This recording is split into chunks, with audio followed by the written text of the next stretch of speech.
कहानी की शुरुआत होती है सन 1923 से, जहां दो बच्चे एक प्लेन में खेल रहे होते हैं, जिनमें एक का नाम रेफ होता है और दूसरा उसका बहुत अच्छा दोस्त था। दोनों अपने खेल में ये समझ रहे होते हैं जैसे वो पहले जंग में हैं और जर्मन्स को मार रहे हैं। तभी यहाँ रेफ के दोस्त के डैड अपना प्लेन लेकर आते हैं। उनके जाने के बाद ये दोनों उस प्लेन में जाकर बैठ जाते हैं, लेकिन तभी खेल ही खेल में गलती से इनसे वो प्लेन चल पड़ता है और थोड़ा थोड़ा उड़ने लगता है। कुछ ही दूर जाने के बाद वो रुक जाता है। ये देख रेफ के दोस्त के डैड वहाँ आते हैं और अपने बच्चे को इस हरकत के लिए मारने लगते हैं। तब रेफ अपने दोस्त को बचाने के लिए उसके डैड पर हमला कर देता है और कहता है, अंकल आप बहुत ही गंदे हैं, दुश्मनों की तरह, इन्हें जर्मन्स की तरह। इस पर उसके डैड कहते हैं, नहीं मैं जर्मन नहीं हूँ, बल्कि मैं पहली जंग में जर्मन्स के खिलाफ लड़ा था। वो बहुत ही बुरा मंजर था, लाखों लोगों की जान चली गई। ये कहने के बाद वो यहाँ से चले जाते हैं। यहाँ रेफ का दोस्त उसे कहता है, तुम मेरे बहुत अच्छे दोस्त हो, मेरी हमेशा हिफाजत करते हो। वक्त गुजरता जाता है और हम देखते हैं सन 1941। ये वो वक्त था जब दूसरी जंग शुरू हुई थी। जर्मन ने यूरोप पर हमला कर दिया था,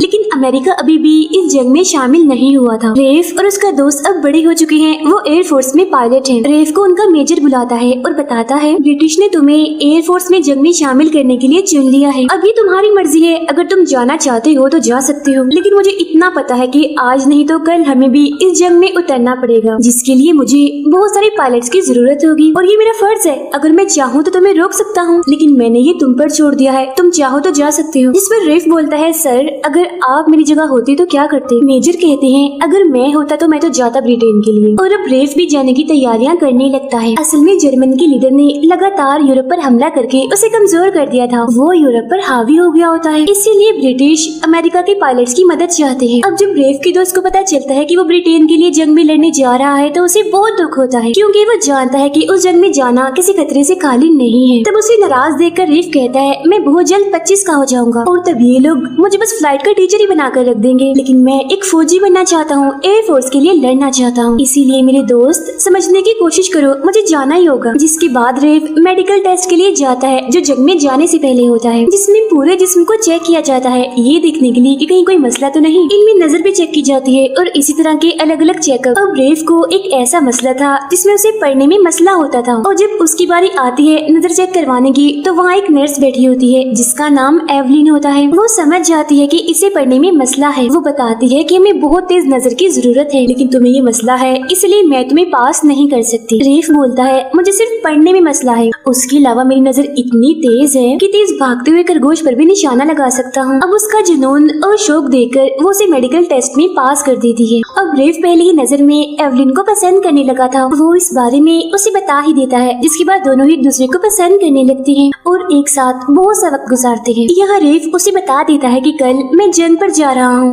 और मैं लड़ूंगा ब्रिटेन की तरफ से। ये सुनकर एवलिन काफी हैरान हो जाती है, क्योंकि अब से पहले उसे नहीं पता था कि वो जंग पर जाने वाला है। एवलिन कहती है, वो तुम्हें कैसे जबरदस्ती जंग पर अपने साथ ले जा सकते हैं? जिस पर रेफ कहता है, मुझे कोई जबरदस्ती नहीं ले जा रहा, मैं अपनी मर्जी से जा रहा हूँ। अगर मैं चाहता तो रुक जाता, मगर मैं जाना चाहता हूँ। मैं अपनी पूरी जिंदगी में इस वक्त का बेसब्री से इंतजार कर रहा था। मैं लड़ना चाहता हूँ, मेरी ख्वाहिश एक फौजी बनने की है। जिसके बाद वो जंग पर चला जाता है। अब अमेरिका के प्रेसिडेंट कहते हैं, आखिर कब तक हम ये ड्रामा करते रहे, झूठ बोलते रहे कि दूसरी जंग नहीं हो रही, जबकि वो तो शुरू भी हो चुकी है। मैं चाहता हूँ कि हम भी इस जंग में हिस्सा लें और अपने पड़ोसी मुल्कों की मदद करें, लेकिन उनकी इस बात पर बाकी टीम राजी नहीं होती। वो लोग उनसे कहते हैं, दुश्मन जंग का सामान बना रहा है, जैसे टैंक्स और बॉम्ब्स, और हम क्या बना रहे हैं, फ्रिज। हमारे पास तो फिलहाल कोई भी तैयारी नहीं है जंग की, इसीलिए हम जाकर भी जंग में ना तो शामिल हो सकते हैं और ना पड़ोसी मुल्कों का साथ दे सकते हैं। उधर जापान अमेरिका से परेशान होता है, क्योंकि अमेरिका ने इन्हें तेल देना बंद कर दिया है। जापान को तेल की जरूरत है, क्योंकि इनके पास सिर्फ इतना ही तेल है जो ये सिर्फ 18 महीनों तक इस्तेमाल कर सकते हैं। जापान का लीडर कहता है, वो वक्त आ गया है, हमें अमेरिका पर हमला करना होगा और ये हमला हम अचानक करेंगे। हम उनकी नेवी पर हमला करके उनके जहाजों के ग्रुप को उड़ा देंगे और उस पूरी जगह जिसका नाम पर्ल हार्बर है उसे तबाह कर देंगे। उधर जंग में रेफ अपना प्लेन उड़ा रहा होता है, बहुत सारे दुश्मनों के जहाजों को वो मार भी गिराता है और साथ ही साथ एवलिन को खत भी लिखता रहता है। अब दोनों दूर होते हैं, इसीलिए उन्हें एक दूसरे से बहुत प्यार हो जाता है। रेफ उसे ये भी बताता है कि यहाँ हर कदम पर खतरा है। परसों जिन दो पायलट्स के साथ मैंने खाना खाया था, आज वो इस दुनिया में नहीं रहे, शहीद हो गए हैं और अब खतरा रेफ की सर पर भी मंडलाने लगता है। वो जब जंग के लिए जाता है तो दुश्मन उसके प्लेन पर भी बहुत सारी गोलियां मारते हैं, जिससे उसके प्लेन में आग लग जाती है, वो तबाह होने लगता है। तबाह होने के बाद प्लेन समंदर में जाके गिरता है और कहीं खो जाता है, जिससे सब ये मान लेते हैं कि रेफ मर चुका है। एवलिन को खबर देने के लिए रेफ का दोस्त जाता है, क्योंकि जाने से पहले रेफ ने अपने दोस्त को ये कहा था कि अगर मुझे कुछ हो जाए तो ये खबर जाकर तुम एवलिन को देना, ताकि उस मुश्किल वक्त में उसका दोस्त उसे संभाल ले और सहारा दे। उसकी मौत की खबर सुनकर एवलिन काफी टूट जाती है और दुखी होते हुए रोने लगती है, लेकिन वक्त के साथ साथ वो उसकी यादों को मिटाने लगती है, क्योंकि उसके दोस्तों ने उसे कहा था कि सब कुछ भुलाकर तुम्हें आगे बढ़ना चाहिए। साथ ही साथ रेफ का दोस्त भी उसे पसंद करता है, वो उसकी जिंदगी में आना चाहता है, और क्योंकि एवलिन को भी आगे बढ़ना था इसलिए दोनों एक दूसरे के काफी करीब हो जाते हैं और आखिरकार एक दूसरे को पसंद करने लगते हैं। उधर जापान पर्ल हार्बर यानी अमेरिका पर हमला करने की पूरी तैयारी कर रहा होता है। वो पर्ल हार्बर की सारी डिटेल्स, यहाँ तक की तस्वीरें भी अपने पास इकट्ठा कर लेता है, जिससे उन्हें पता चल जाता है कि पानी में कौन सा जहाज कहाँ है। और तो और अमेरिका का ध्यान भटकाने और उन्हें गुमराह करने के लिए वो उल्टे उल्टे मैसेजेस भी भेजता है। अब अमेरिकन मीटिंग में थे और उन्हें कहीं न कहीं इस बात का तो पता था कि जापान कुछ न कुछ तो कर रहा है, लेकिन उन्हें ये अंदाजा नहीं होता कि वो पर्ल हार्बर पर हमला करने की तैयारी भी कर चुके हैं। फिर एक रात अचानक से एवलिन के सामने रेफ आ जाता है। जी हाँ, बिल्कुल रेफ, क्योंकि वो मरा नहीं था, अभी भी जिंदा था। उसे देख एवलिन काफी हैरान और जज्बाती हो जाती है। वो उससे कहती है, मुझे लगा कि तुम मर चुके हो, क्योंकि मुझे ऐसी ही खबर मिली थी। रेफ कहता है, हाँ बिल्कुल, क्योंकि मेरा जहाज पानी में गिर गया था, लेकिन फिर मछुआरों के एक जहाज ने मेरी जान बचाई। वहाँ से बचाकर वो मुझे अपने मुल्क में ले गए। वहाँ से मैं तुमसे राब्ता नहीं कर सकता था, लेकिन एक एक पल मैंने तुम्हें बहुत याद किया, तुमसे मिलना चाहता था, और देखो वो वक्त आ ही गया, आज मैं तुम्हारे सामने हूँ। और अब यहाँ एवलिन उसे बता ही देती है कि तुम्हारा दोस्त और मैं अब एक साथ हैं, यानी एक दूसरे को पसंद करते हैं। ये जानकर रेफ काफी दुखी हो जाता है। तभी यहाँ उसका दोस्त भी आ जाता है, लेकिन रेफ उससे बात नहीं करता, उसे नाराज होकर वहाँ से चला जाता है। रात को रेफ के दोस्त उसके वापस आने की खुशी में जश्न मना रहे थे। तब यहाँ रेफ का दोस्त भी आ जाता है। यहाँ इन दोनों के बीच बहस होने लगती है, क्योंकि रेफ को ये लग रहा था कि मेरे दोस्त ने मेरे साथ ही धोखा किया। उसका दोस्त उसे काफी समझाने और मनाने की कोशिश करता है, देखो इसमें किसी का कोई कसूर नहीं है, तुम्हारी मौत की खबर सुनकर हम टूट गए और उस मुश्किल वक्त में एक दूसरे के करीब आ गए। लेकिन रेफ उसकी बात सुनने को तैयार ही नहीं था। उसे ये लग रहा था कि उसके दोस्त ने ही उसके पीठ पीछे ये गलत हरकत की। अब दोनों को ही गुस्सा आ जाता है, इसीलिए लड़ने लगते हैं। लेकिन काफी देर बाद जब दोनों का गुस्सा ठंडा होता है तो वो एक साथ गाड़ी में बैठकर बातें भी करते हैं। रेफ का दोस्त कहता है, फिक्र मत करो, सब ठीक हो जाएगा। जिस पर वो कहता है, मेरा ख्याल है अब हमारे बीच कुछ भी ठीक नहीं होने वाला। ये कहने के बाद दोनों ही उस गाड़ी में सो जाते हैं। उधर बहुत सारे मैसेजेस आने की वजह से अमेरिका को पता चल गया था कि जापान हम पर हमला करने वाला है, लेकिन हमला वो कहाँ करेंगे ये पता नहीं होता। जापान का प्लान था कि वो सुबह सुबह अमेरिका के पर्ल हार्बर पर मौजूद जहाजों के ग्रुप पर हमला करके उसे तबाह कर देंगे और अमेरिका को सबक सिखा देंगे। इसीलिए वो अपने बहुत सारे प्लेन्स को पहाड़ों से भी नीचे उड़ाकर वहाँ लेकर आते हैं और देखते ही देखते पर्ल हार्बर पर हमला कर देते हैं। हमले में जापान अमेरिका के इस पर्ल हार्बर को पूरी तरह से तबाह कर देते हैं, क्योंकि ये हमला बहुत ही बड़ा था। सारी सूरत हाल को देखते हुए रेफ और उसका दोस्त अपने प्लेन तक आ जाते हैं। रेफ अपने दोस्त को कहता है, लड़ने के लिए मुझे एक अच्छे साथी की जरूरत है, तो मेरा साथ देना, मेरे साथ लड़ना, ओके। इसके बाद वो अपनी टीम के साथ मिलकर जापान के जहाजों पर हमला करने लगते हैं। लेकिन यहाँ पर जापान के टोटल 350 प्लेन्स थे, इसीलिए वो इन पर भारी पड़ रहे थे और अब जापान के प्लेन्स रेफ के प्लेन का पीछा करने लगते हैं। लेकिन ये अपनी टीम के साथ मिलकर जापान के 29 प्लेन को मारकर गिरा देते हैं। अब इससे जापान को इतना फर्क नहीं पड़ता, लेकिन अमेरिका को बहुत पड़ता है, क्योंकि उनकी काफी तबाही हुई थी, बहुत सारे लोग मारे गए थे, इसीलिए सब सदमे में होते हैं। अब अमेरिका के प्रेसिडेंट अपने लोगों से बात करते हैं कि इतने वक्त से हम ये दिखलावा करते रहे कि जापान के साथ हमारे अच्छे ताल्लुक हैं, लेकिन ऐसा कुछ नहीं है, अंदर ही अंदर दुश्मनी चल रही थी। इसीलिए वो वक्त आ गया है जब हम भी दूसरी जंग में उतरेंगे और मैं जापान के खिलाफ जंग का ऐलान करता हूँ। अब रेफ और उसके दोस्त को कर्नल का एक खुफिया मिशन जो जापान के खिलाफ था उसके लिए भेजा जा रहा था, लेकिन वहाँ जाने से पहले एवलिन रेफ के पास आती है और उसे बताती है, मैंने और तुम्हारे दोस्त ने शादी कर ली है और मैं माँ बनने वाली हूँ, मगर मैंने ये बात अभी तक उसे नहीं बताई। मैंने तुम्हारे साथ रहने का सोचा था, लेकिन देखो सब कुछ बदल गया। अब सारी सूरत हाल को देखते हुए रेफ उन दोनों को माफ कर देता है और अपने दोस्त को कहता है,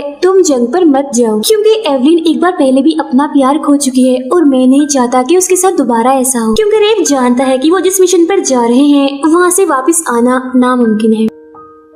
रेफ का दोस्त उसे कहता है, बचपन से तुमने मेरी हिफाजत की है, मेरा ख्याल रखा है, लेकिन अब नहीं, आज ऐसा मत करो, हम दोनों ही जाएंगे उस मिशन में। इनके अलावा यहाँ पर और भी बहुत सारे पायलट्स थे। इन्हें बताया जाता है कि एक ऐसा मिशन है जिसमें आप सब टोक्यो पर हमला करेंगे, जो जापान के बिल्कुल बीचों बीच है, और ये मिशन बहुत ही मुश्किल है और हमारी नेवी हमें टोक्यो से कुछ मील दूर ले जाएगी, जिसके बाद हम वहाँ से प्लेन के जरिए आकर हमला करेंगे। और अब इनके मिशन का वो दिन आ ही जाता है जब ये पर्ल हार्बर पर हुए हमले का बदला लेंगे। रेफ कैप्टन से कहता है कि जापान ने हम पर 350 प्लेन से हमला किया था, जबकि हम तो सिर्फ 16 प्लेन से हमला कर रहे हैं, हमारे इतने छोटे से हमले का उन पर क्या फर्क पड़ेगा। कैप्टन जवाब देता है कि उन्होंने हम पर हथौड़े से हमला किया था, लेकिन अगर हम अपने इस छोटे से हमले में भी कामयाब रहते हैं तो ये सिर्फ एक कांटा होगा जो जापान को चुभ जाएगा। और हाँ, एक बात सब याद रखो, जीत उन्हीं को मिलती है जिन्हें उसका यकीन होता है। हम अमेरिका को इस जीत का यकीन दिलाएंगे। और अब बस ये जापान पर हमला करने के लिए तैयार होते हैं, लेकिन जहाँ इनके शिप्स थी, इन्हें जहाँ से इन्हें अपने प्लेन्स लेकर उड़ना था, वहाँ जापान के बहुत सारे शिप्स आ जाती हैं। और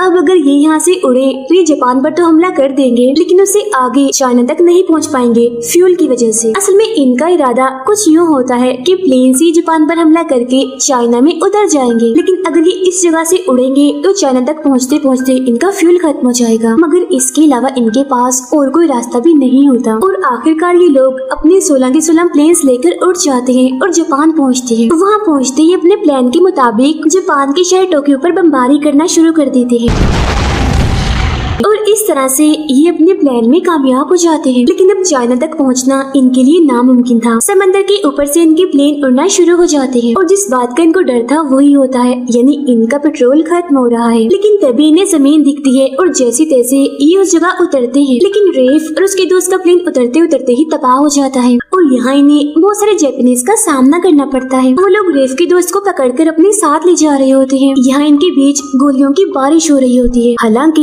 ये बहुत सारे जापानीज को मार गिराते हैं, लेकिन इसी बीच गोलियां लगने की वजह से रेफ का दोस्त बहुत जख्मी हो जाता है। गोद में लेकर रेफ उसे बता ही देता है कि तुम बाप बनने वाले हो। जो सुनकर उसे खुशी तो होती है, लेकिन उसे पता होता है कि अब मैं नहीं बचूंगा। उसकी इतनी बुरी हालत होती है कि वो रेफ की गोद में अपनी आखिरी सांस से गिन रहा होता है। फिर वो उसे कहता है, रेफ मेरे प्यारे दोस्त, अब से वो बच्चा तुम्हारा है। ये कहते ही वो अपने मुल्क के लिए शहीद हो जाता है। अब आज से पहले अमेरिका को पता नहीं था कि जीत का जुनून क्या होता है, मगर अब के बाद उनमें जीत का एक जज्बा पैदा हो जाता है, जिसके बाद सभी फौजी अपने मुल्क अमेरिका वापस आ जाते हैं। रेफ की दोस्त यानी अपने हस्बैंड की मौत की खबर जब एवलिन को मिलती है तो वो बहुत दुखी हो जाती है और रोने लगती है, लेकिन कुछ चीजों को हम चाह कर भी नहीं रोक सकते। उन्हीं में से एक चीज मौत है। इन सभी फौजियों को काफी इज्जत दी जाती है क्योंकि इन्होंने अपने मुल्क अमेरिका के लिए वो किया होता है जो कोई ना कर सकता हो। इसके बाद रेफ और एवलिन शादी कर लेते हैं। इनका एक बच्चा भी होता है जो रेफ के दोस्त का ही था। रेफ उस बच्चे को उसी प्लेन में ले जाता है जिसमें एक बार बचपन में वो अपने दोस्त के साथ गया था और वो गलती से चल पड़ा था। इसी तरह से इनकी जिंदगी चलती रहती है। जापान ने पर्ल हार्बर पर हमला करके जो जंग शुरू की थी उसका बदला लेने के लिए अमेरिका ने पहले हिरोशिमा और फिर नागासाकी पर बॉम्ब गिराए और इस जंग को खत्म किया। इस हमले में करीब 3.5 लाख तक लोग मारे गए, जिस वजह से जापान को गलती का एहसास हुआ और उन्होंने अमेरिका से सुलह कर ली। इसी के साथ ये फिल्म यहीं पर खत्म हो जाती है।